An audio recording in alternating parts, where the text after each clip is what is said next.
There's an experiment they did one time with dogs. They put them in a room, and the floor in which they would lie down had an electric current running through it, so no matter where they lay down, they would get a shock. And they would move around trying to find a spot where there was no electric current, and finally they gave up. And they would just lie down anywhere. And then they moved them to another room, where half the floor would give them a shock and the other half wouldn't. And the researchers would drag the dogs from one side to the other to show them that they did not have to lie down on the part that was giving the shock. But by that time they had given up. Figured there was nothing they could do. They just put up with whatever they had to put up with it. It's called learned helplessness. The creepy part about this experiment was that they did it as part of an experiment to show what torture can do. The fact that there's somebody thinking of these things is pretty creepy. But it does point out an important psychological lesson, that if you give up your sense of agency, then life is pretty hopeless. This is one of the reasons why the Buddha said that conviction is a strength. Conviction in the Buddha's awakening, because the whole message of the awakening was that it is possible to follow a path that leads to the end of suffering through our own efforts. We can make a difference by our decisions. And you live in a world where somebody's done that. If you can make that part of your identity, then you have a healthy sense of self. It's the beginning of a healthy sense of self. So you want to nurture that. It's one of the things we assume as we sit down to meditate, that we can make a difference. The fact that we're sitting here with our eyes closed, watching our breath, is a choice that we made. We're trying to see if it's a good choice, because that's a lot of what agency is. You make a choice and then you test it, and then you learn from your choices. But it has to start with that assumption that you do have the power of choice, and you do have the power to gauge the results of your actions. So try to apply that here, because this conviction is not only a strength. The Buddha lists it as an internal treasure. It's a form of wealth. And when he compares the practice to a fortress, where all the different elements of the practice are forms of protection, conviction comes right at the beginning. It's the foundation post for the fortress. So think about that, the implications of the fact that the Buddha gained awakening.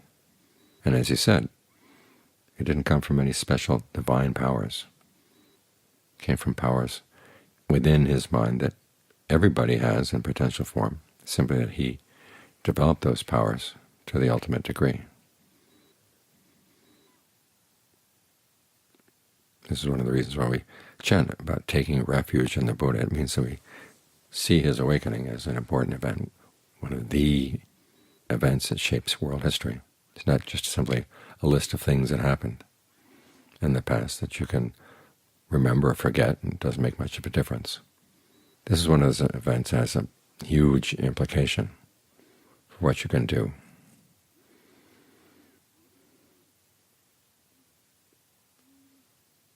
And think about the Buddha is a little bit superhuman for you. Well, you can think about the Sangha and the Theragāthā and the Therīgāthā.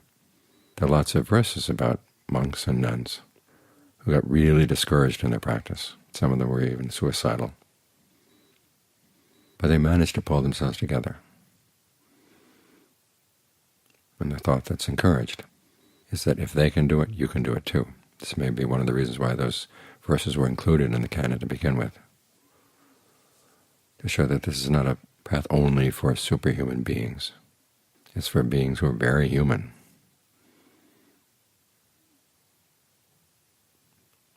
So try to think about the implications of that, and then apply them to what you're doing.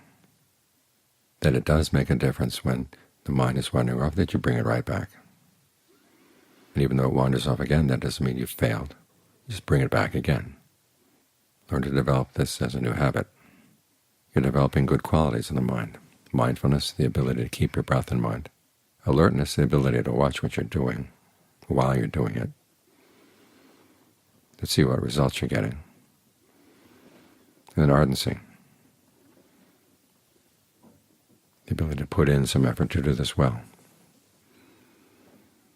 And you're going to have your ups and downs. But you learn how to talk to yourself. The Buddha himself, you can think about all the discouraging things that happen in his practice. 6 years of austerities, and then the realization that it was a wrong path. A lot of people would have given up. Either that or they would have just stuck with the austerities and taken pride in the fact that they could be more austere than other people. But the Buddha was wiser than that. He said, okay, this was a mistake. Here's another path. And his willingness to learn from his mistakes was what made him Buddha. This is an interesting religion. It's unlike other religions that are supposedly founded by divine beings who have never known imperfection. The Buddha started out imperfect, made mistakes, and he admitted his mistakes. Can you imagine Genesis? After 7 days, God makes the world, and he looks at it and says, whoops, beings eating other beings. What kind of world is this?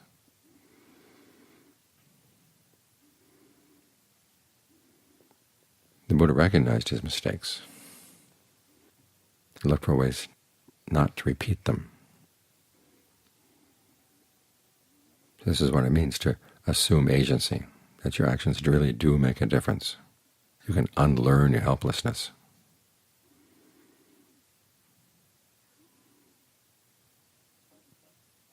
It's a strength, it's a protection, it's a form of wealth. So apply these principles right now. The Buddha says it's possible to breathe in ways that give rise to a sense of fullness, rapture even, a sense of ease and pleasure in the body. We'll explore that. I know in my own case, after having tried different types of meditation where I was forced to just be with the breath, whatever it's going to do, and limit my awareness only to the tip of my nose or the upper lip, coming across Ajaan Lee's instructions, where you're allowed to focus anywhere in the body and to breathe in any way that you liked, so long as it was comfortable. It felt good for the body, good for the mind, because comfortable sometimes means energizing, sometimes it means relaxing.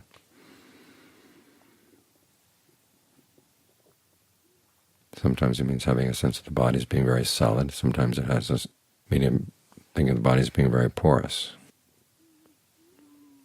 What would feel good right now? What way of breathing would actually induce feelings that would feel good?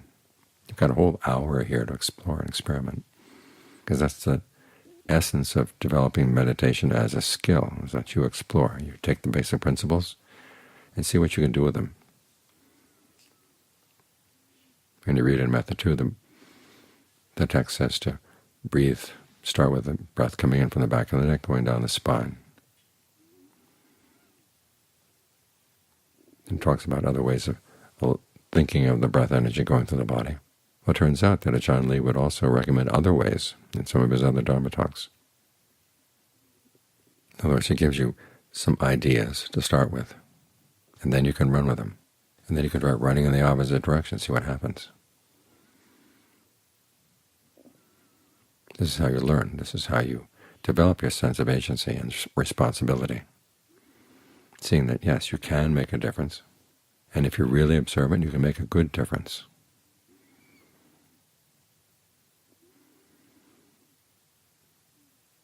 And if things aren't going well, you can use your ingenuity to figure out what might be a better way to breathe, a better way to focus. This is all allowed.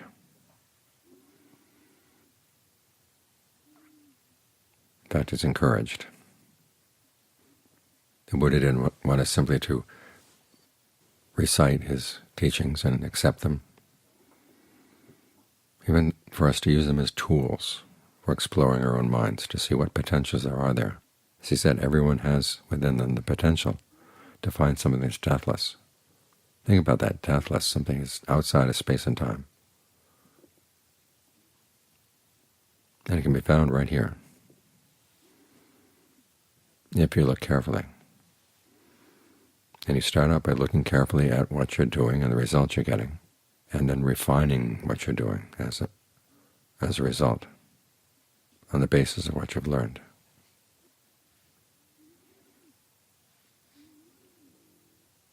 So as we go for total liberation, doesn't mean that we beat down the mind, put it through a meat grinder or a straitjacket, restrict its activities. You're going to be using your whole heart and your whole mind.